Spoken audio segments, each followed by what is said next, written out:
Selma Dum nos lee su cuento. Voy a leer un cuento del segundo libro, que se llama De rarezas y crueldades.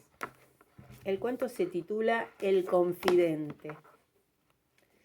Nadie puede vivir sin confiar sus secretos a otro, pensó el gallego, a ese otro que lo escucha sin juzgar, que limpia sus vergüenzas en público, porque nunca se horroriza de las monstruosidades cometidas, las vilezas, las crueldades. Hacía algunos meses ya que conocía el lugar exacto donde se haría el desembarco. También podía presentir, por el nerviosismo general de los compañeros, que la fecha se acercaba.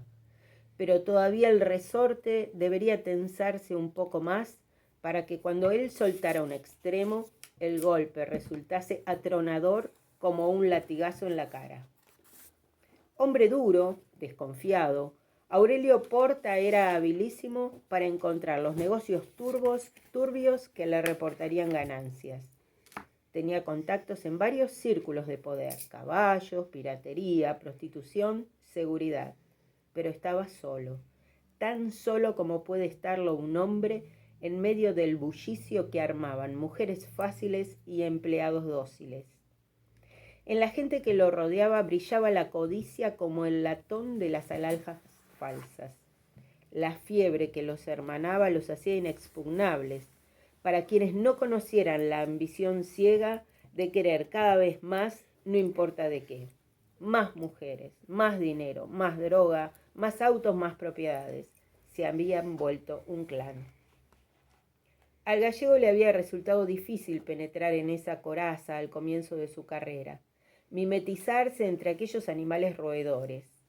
Lo había conseguido a través de los años, de acompañar callado al patrón, dispuesto a cualquier pedido en horario completo. Había sido el muchacho de los recados, el chofer, el guardaespaldas, hasta llegar a convertirse en el hombre de confianza de Aurelio Porta. Le haría pagar caro su silencio de oveja mansa.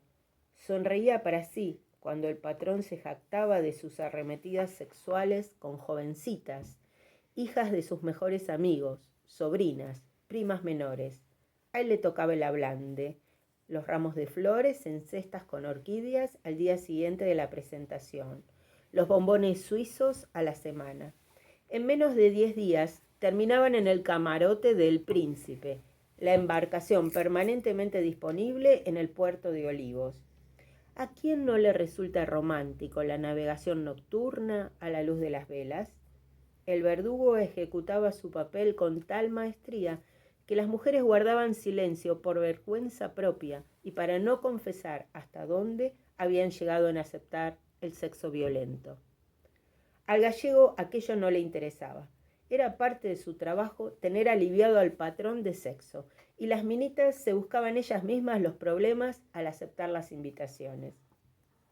Conocía también los entramados electrónicos con la aduana y la evasión de impuestos fiscales, la fabricación de materiales militares que jamás llegaban a los depósitos de los regimientos, los préstamos bancarios que llevaban indefectiblemente a las empresas a la quiebra, dejando cientos de empleados en la calle. Pero aquello otro del desembarco, el patrón por primera vez en años no le había dicho qué iban a desembarcar. Lo corroía la intriga. Había, como quien dice, gato encerrado. ¿Arribaría un cargamento grande de droga? Se lo hubieran contado. ¿Qué tan terrible era eso que no podía decirse en voz alta? Él tenía sus sospechas. El gallego sabía desde lo más íntimo de su ser que Aurelio Porta terminaría descubriendo su juego ante él, que lo había conocido de muchacho cuando recién empezaba a bravuconear. Confiaría en él una vez más, con esa tranquilidad de un hombre que habla ante su espejo. Conocía tantas historias turbias. ¿Qué podía asombrarlo a esta altura? Porque si él hablara, si contara el más pequeño de los trucos, la vida de Aurelio Porta dependería de un hilo, por no decir su buen nombre o la riqueza malavida.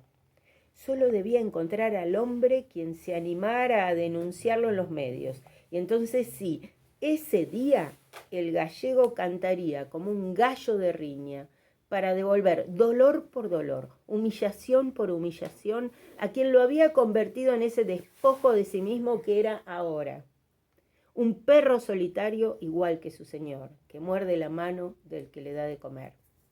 Por su culpa se había quedado sin una mujer que lo abrazara por amor. Por atarse a los destinos del amo, había perdido su juventud y los sueños que alguna vez tuvo en la casa de sus padres.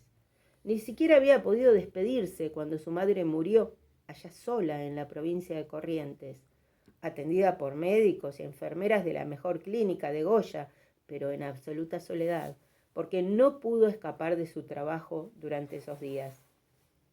Al final de la jornada, le llegó la noticia de que el desembarco se produciría el jueves de la semana entrante al amanecer. Dársena 9 del puerto de Bahía Blanca. Se había enterado por uno de los laderos que había hablado de más una noche de tragos. Allí él se haría presente.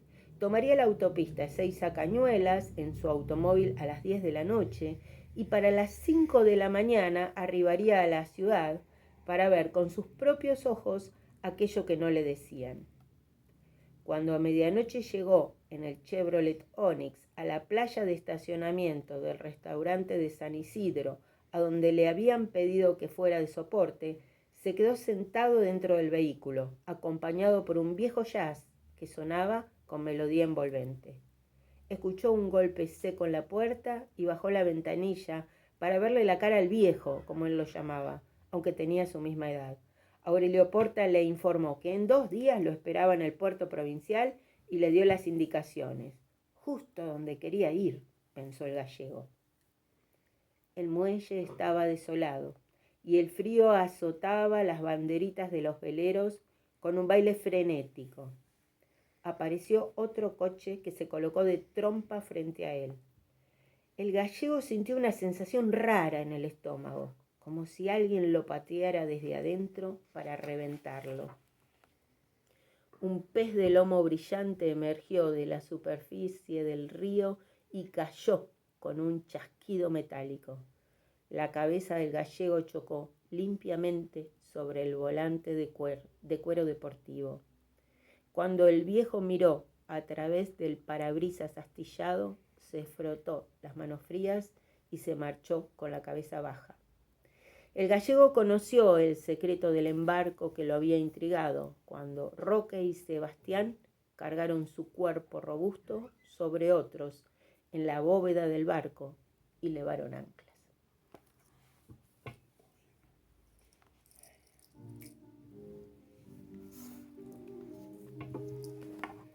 Tiene algo del muerto de Borges ese. Es uno de los que más me ha gustado. ¿No? Sí, sí. ¿Viste que le gustan los varones? Sí. Yo sabía. Algo cortito de 3 minutos. Sí. Sí. Este tiene una reina.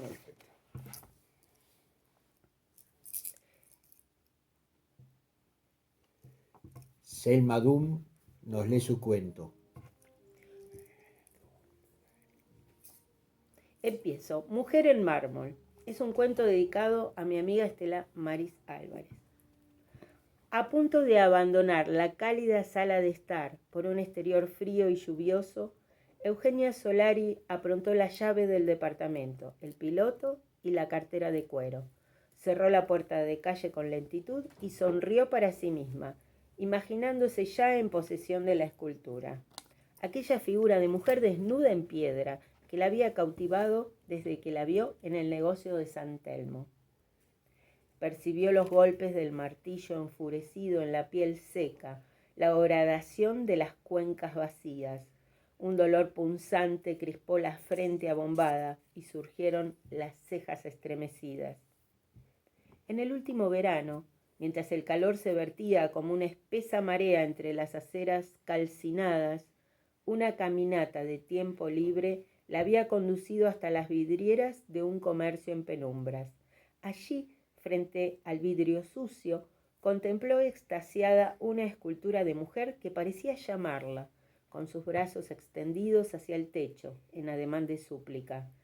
La estatua estaba arrinconada sobre el vértice interior de la vidriera.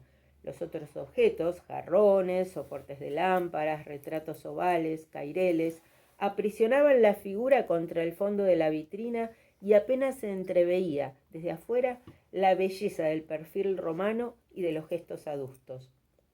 Otro golpe de masa cimbrió el hombro redondeado, que vibró con un movimiento epiléptico. La piedra cedió y unos brazos lechosos empezaron a surgir. Eugenio entró al negocio de antigüedades como quien pisa un altar de iglesia. Preguntó la procedencia de la talla, pero el muchacho que la atendió desconocía los pormenores. La invitó a volver otro día cuando estuviera el anticuario dueño del bazar. Tampoco supo el precio, pero ella supuso con razón que la suma estaría fuera del alcance de una bibliotecaria auxiliar, cargo que ella desempeñaba en una institución barrial. Un camino sinuoso de músculo entretejido en piel se encendía en la garganta tensa.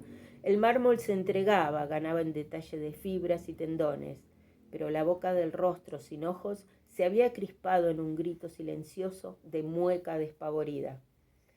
Varias veces Eugenia Solari regresó a la tienda de antigüedades. Una tarde de otoño, en la que el local estaba particularmente poco visitado y casi ninguno de los objetos de arte que allí se exhibían llamaba la atención de los posibles compradores, propuso al dueño de la compraventa trabajar en el negocio durante sus horas libres. No deseaba el beneficio del sueldo, sino poco a poco aproximarse al precio de la talla para poder llevársela a su casa. El anticuario aceptó la propuesta de Eugenia, pero le impuso una extraña condición. Eugenia debería posar algún sábado por la tarde para él, pues estaba cincelando una efigie y no encontraba un modelo humano apropiado. La zona aplanada del abdomen se contrajo en un espasmo inútil al arremolinarse en el ombligo. Las herramientas toscas esculpieron relieve de sexo y muslo, perfilaron rodillas, se incrustaron en la piedra para contornear gemelos robustos coronados en tobillos firmes. Apenas se entreveía el taller del artesano desde la vereda, escondido en la parte de atrás del comercio e iluminado por una luz difusa. Esa tarde de invierno, Eugenia entró decidida a posar para el anticuario, aunque en su fuero íntimo le cabía la esperanza de que el hombre no le hiciera desvestir, pues su pudor era un bien preciado que no entregaría así como así. Solo se descalzó y cuando estuvo erguida como una vestal, parada sobre una placa de granito gris, recibió el primer golpe del cincel. Atormentada por el pánico, alzó imperiosamente los brazos. Con el segundo golpe del escoplo, el grito que escapó de la boca no llegó a ser escuchado por el dependiente de la tienda, porque se disolvió en el aire. El escultor talló con el punzón el rostro, un dolor agudo en la frente abombada, el vientre, espasmo inútil, las piernas. Instalada sobre una base de piedra gris, Eugenia se vio a sí misma reflejada en el espejo de marco dorado que colgaba en el ángulo superior del techo de la tienda, todavía con los brazos levantados al cielo, la boca abierta. Estaba arrinconada sobre la esquina interior de la vidriera. Los otros objetos aprisionaban su figura sobre el fondo de la vitrina y apenas se entreveía desde afuera la belleza del perfil romano y de los gestos adustos.